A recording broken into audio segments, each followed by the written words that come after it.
pintar, kamu bisa belajar atau mencari segala sesuatu dengan kekuatanmu. Tapi hanya orang yang menghormati Tuhan, berpegang pada peringatan dan ketetapan Tuhan, mereka yang akan diangkat tinggi oleh Tuhan.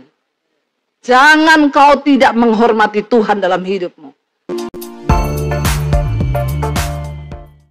Kami sungguh bersyukur Tuhan atas setiap anugerah-Mu di hidup kami.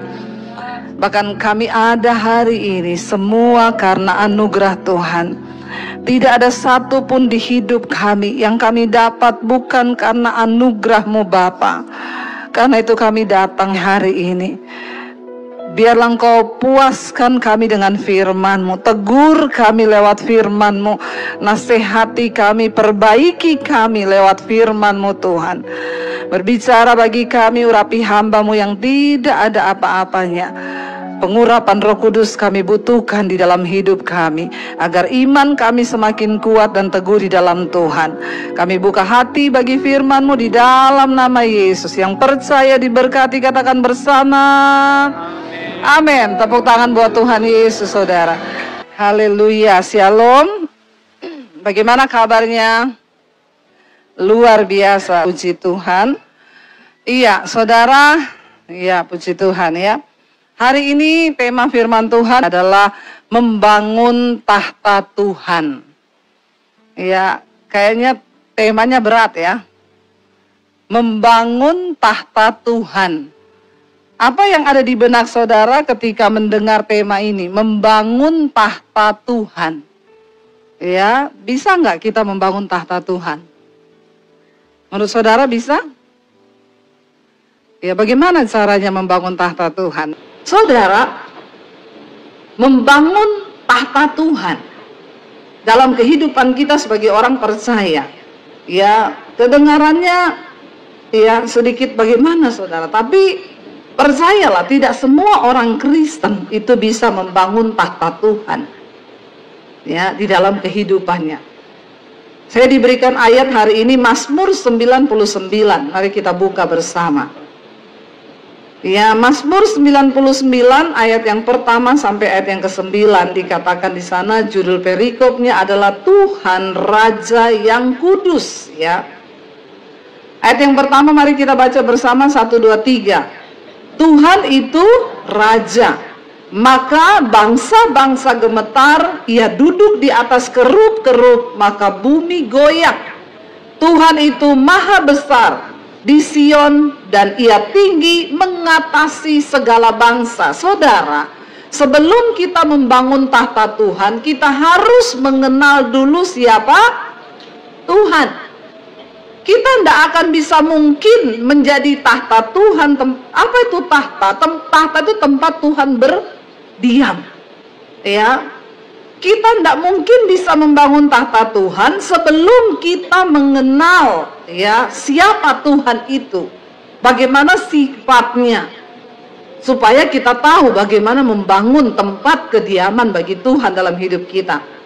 Ayat ini berkata Tuhan itu raja. Ya, kita harus mengakui dalam hidup kita bahwa Tuhan itu raja. Kalau Tuhan itu raja, ada orang saudara menghadap raja sembarangan? Tidak ada saudara.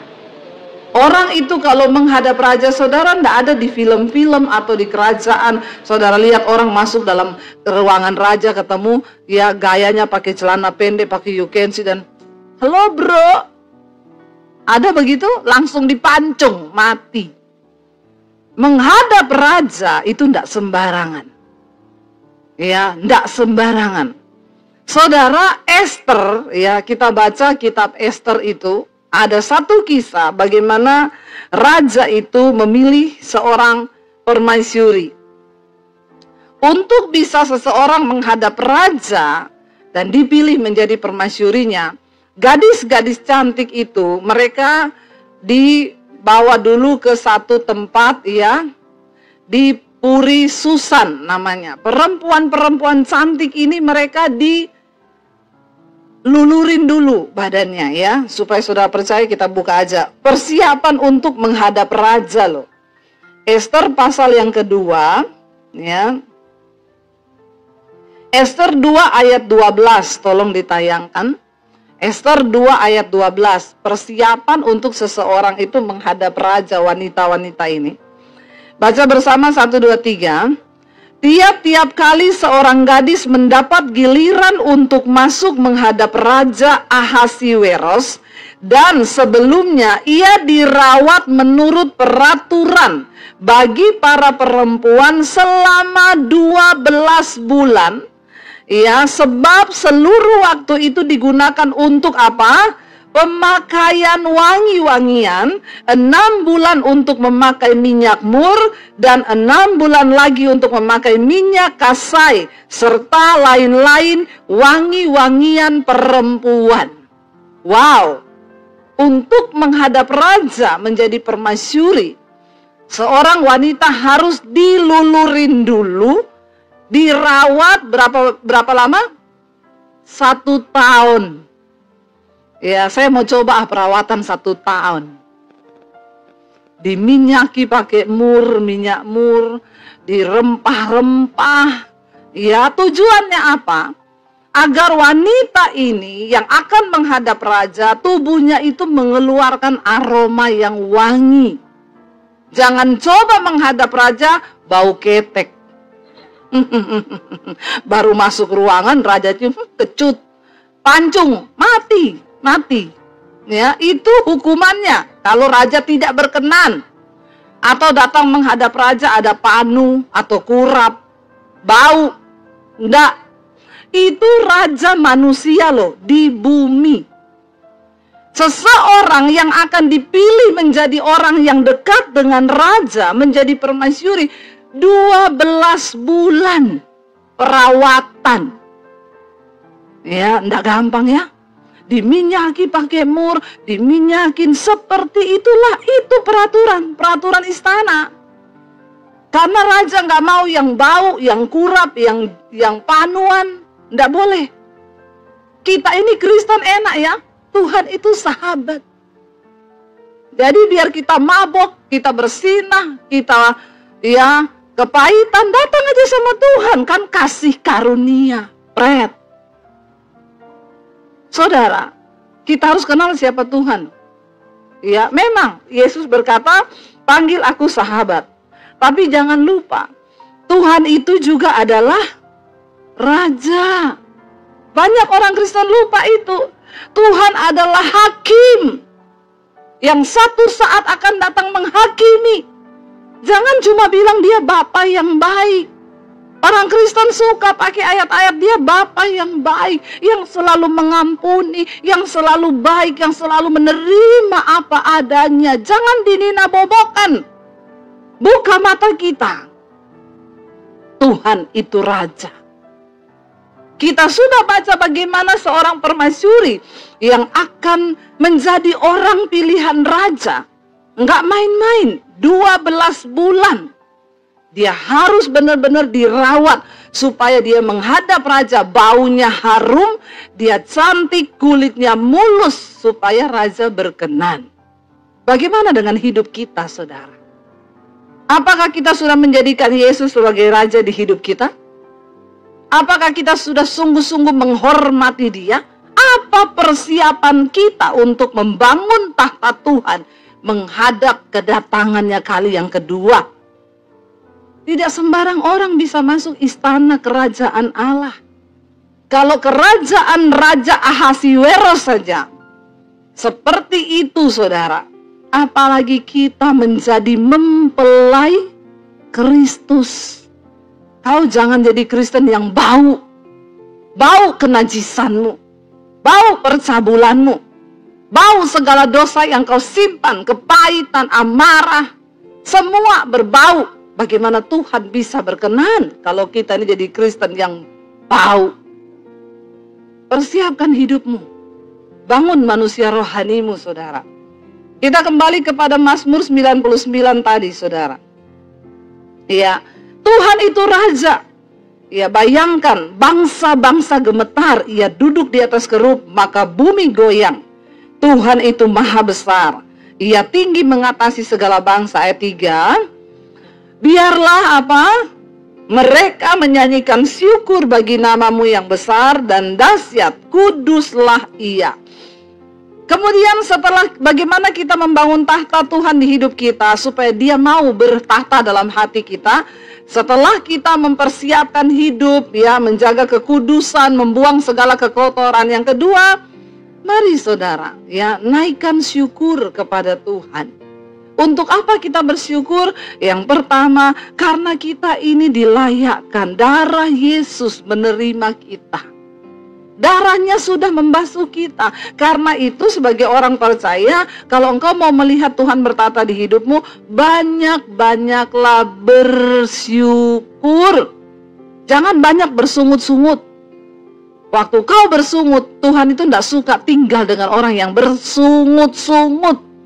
Kenapa bangsa Israel satu angkatan yang keluar dari Mesir menuju tanah perjanjian mati semua di padang gurun satu angkatan? Hanya yang berumur 20 tahun ke bawah yang masuk sampai ke tanah perjanjian. Kenapa saudara? Karena dosa sungut, tidak main-main loh. Mati loh, binasa saudara. Ya, kita belajar hidup ini, ayo kita banyak bersyukur, amin. Apapun masalah, apapun persoalan yang sedang kita hadapi, bilang Tuhan, terima kasih Tuhan, aku bersyukur. Jadi istri, jangan jadi istri yang terus bersungut. Ya, suami juga tidak suka istri itu sungut. Amin ibu-ibu. Ya, bapak-bapak, amin. Yang kenceng dong aminnya. Saya ini lagi bela bapak-bapak loh.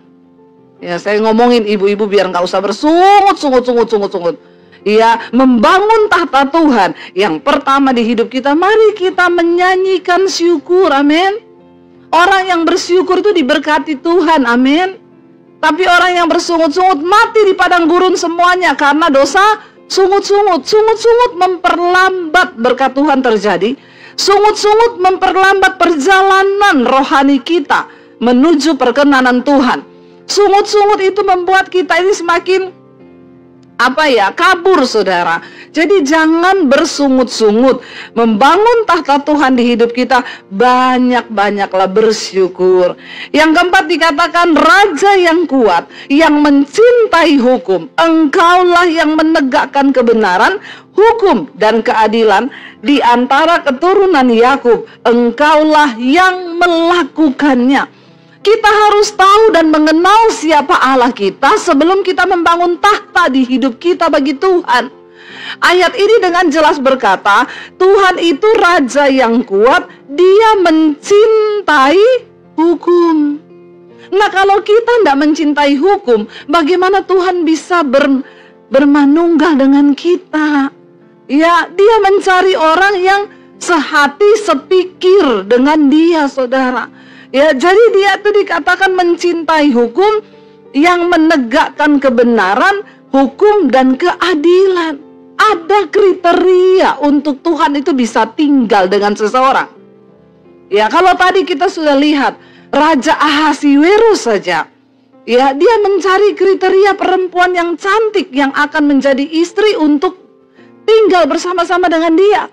Tidak tanggung-tanggung, 12 bulan perempuan harus dilulurin, dipakein minyak mur, 1 tahun lamanya baru boleh menghadap kepada raja. Tuhan pun seperti itu. Dia mencari orang yang sehati, yang sepikir. Kalau kita menjadi orang-orang yang mencintai hukum, mau menegakkan kebenaran, keadilan, maka Tuhan, yes, ini cocok nih. Aku mau tinggal bersama dengan dia. Sebab dia mencintai hukum.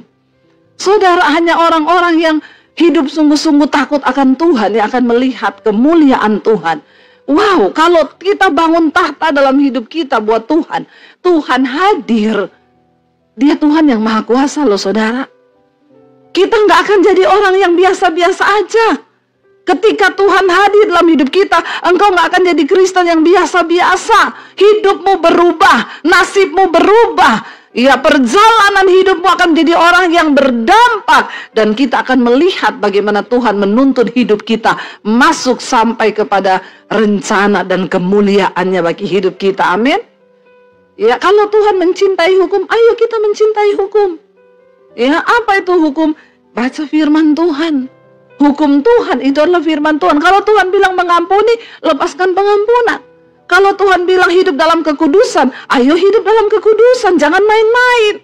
Karena Dia Allah yang mencintai hukum, menegakkan kebenaran dan keadilan. Jangan berkompromi dengan dosa. Ayat 5, bagaimana membangun tahta Tuhan di hidup kita? Tinggikanlah Tuhan Allah kita dan sujudlah menyembah kepada tumpuan kakinya, kuduslah Ia. Saudara, untuk membangun tahta Tuhan di hidup kita, mari kita ini jadi orang-orang yang mau meninggikan nama Tuhan di hidup kita. Amin. Kalau kita meninggikan nama Tuhan, itu artinya kita ini bukan orang yang sombong, ya.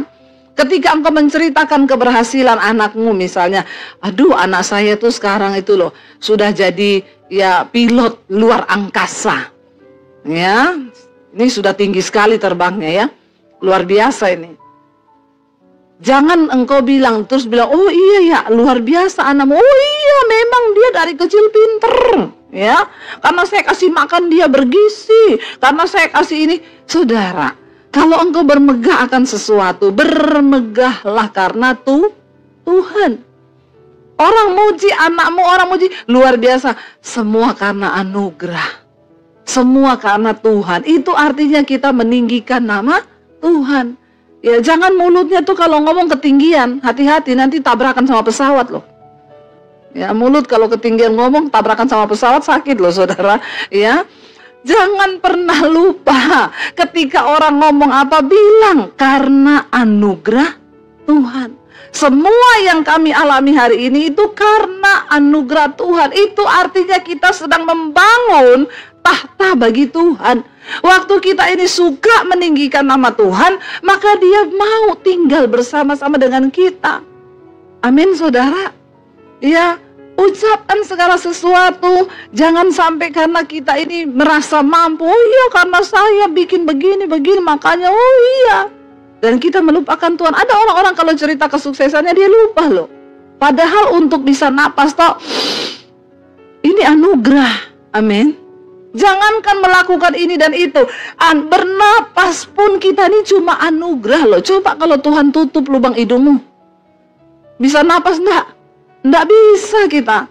Ya, sehebat apapun kita tuh, semua karena anugerah Tuhan. Makanya tinggikanlah Tuhan, ya Allah kita. Cara untuk kita membangun tahta Tuhan di hidup. Yang keenam, Musa dan Harun di antara imam-imamnya dan Samuel di antara orang-orang yang menyerukan namanya. Mereka berseru kepada Tuhan dan Ia menjawab. Bagaimana caranya membangun tahta Tuhan dalam hidup kita? Berserulah kepada Tuhan. Jangan berseru sama mertuamu, amin. Ya, jangan orang tua, jangan kau berseru kepada anakmu. Ya, jangan berseru kepada pendetamu, pinjam uang lah, apalah. Alkitab berkata, membangun tahta Tuhan itu artinya kita berseru kepada namanya. Sebab namanya itu nama di atas segala nama, nama yang berkuasa.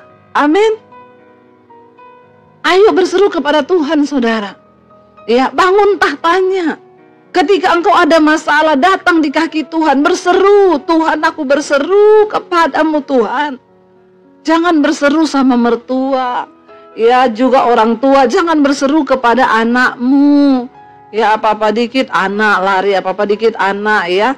Sehingga kita menjadikan orang lain Tuhan bagi kita. Sebaliknya, kita juga sebagai orang tua, jangan menjadi Tuhan bagi anak-anakmu, amin.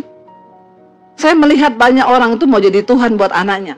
Semua hidup anaknya dia mau urus, dia mau atur. Di sini tidak ada. Ya, anaknya mau begini dia atur. Jangan, itu harusnya begini. Rumah tangga anaknya diatur, ya kerjaan anaknya diatur, semua mau diatur. Akhirnya dia mumet sendiri, pusing sendiri. Akhirnya kepahitan sendiri, sakit hati sendiri. Jangan jadi Tuhan, saudara. Ya, jangan engkau menjadikan orang itu menjadikan engkau Tuhan, bahaya loh. Ya, saya ini ya banyak membantu hamba Tuhan di desa. Tapi kalau mereka sudah berseru kepada saya nggak mau bantu malah. Saya takut mereka menjadikan saya Tuhan. Saya bukan Tuhan. Ya, engkau punya Tuhan. Kalau Tuhan menggerakkan saya memberkati, ya saya berkati. Tapi kalau dia sudah mencari saya dalam segala hal, Bu Debi tolonglah, Bu Debi bantulah, ya itu berarti orang sudah menjadikan kita Tuhan. Itu bahaya loh saudara. Ya, ayo kita berdoa hari-hari ini. Biar kita bangun tahta Tuhan di hidup kita. Kalau ada persoalan, berseru sama Tuhan. Anakmu dalam kesusahan. Ada banyak orang tua, anaknya kesusahan, dia tolong. Anaknya begini, dia tolong. Gadein sertifikat rumah untuk anaknya. Akhirnya dia nggak ada tempat tinggal. Ya, baru dia bilang, kenapa Tuhan kau jahat? Tuhan bilang, kau mau jadi Tuhan buat anakmu. Jadi saja Tuhan kau. Jangan saudara. Anakmu susah, bilang sama dia, nak, berseru kepada Tuhan. Engkau punya Tuhan yang hebat. Tuhan kita tuh dahsyat, dia hidup dan dia mau kita semua mengalami kedahsyatannya. Tapi orang jarang mau berseru kepada Tuhan. Orang yang membangun tahta Tuhan itu dia berseru dan Alkitab bilang ia menjawab mereka. Ayat yang ke-7,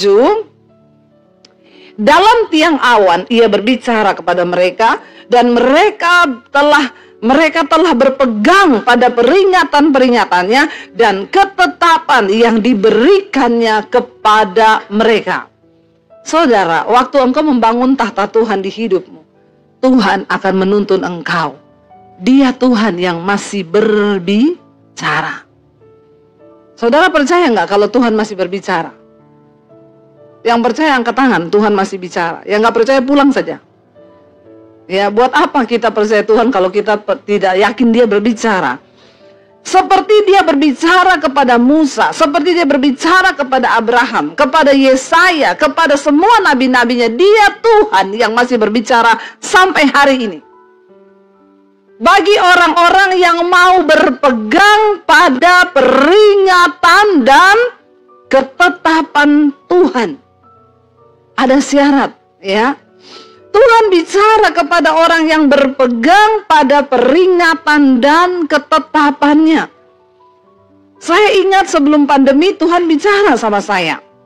Cepat ambil alih dunia media untuk Injil. Itu Tuhan loh. Saya nggak tahu apa yang akan terjadi. Saya nggak tahu akan ada pandemi.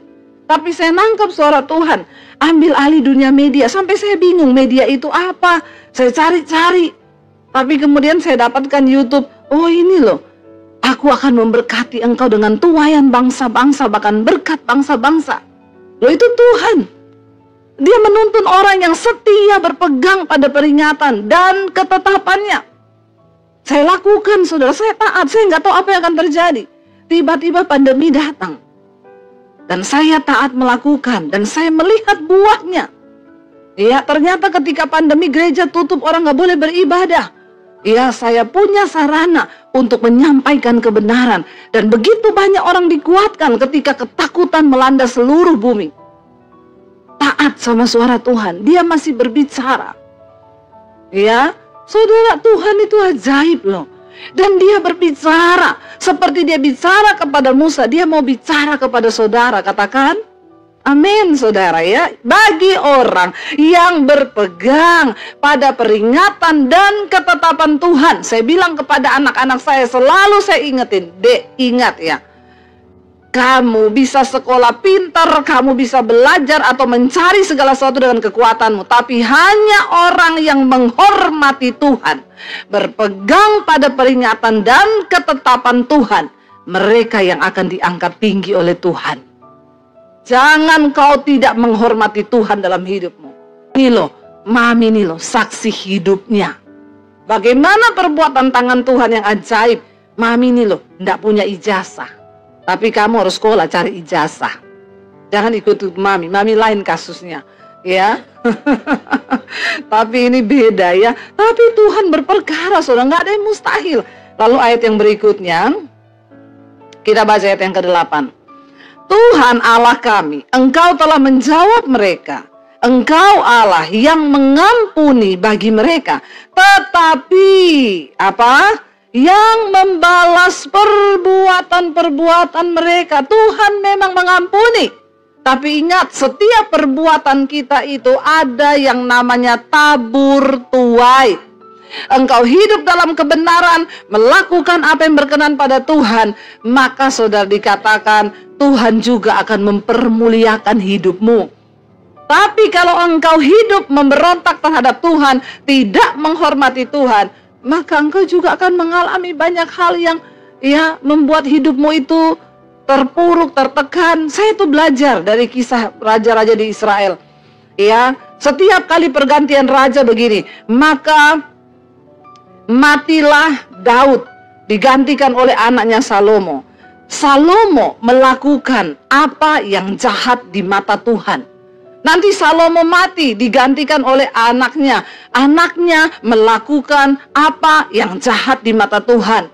Nanti ini mati, lalu gantilah naik ini, Raja Asa. Dia melakukan apa yang baik di mata Tuhan, sehingga Tuhan memberkati.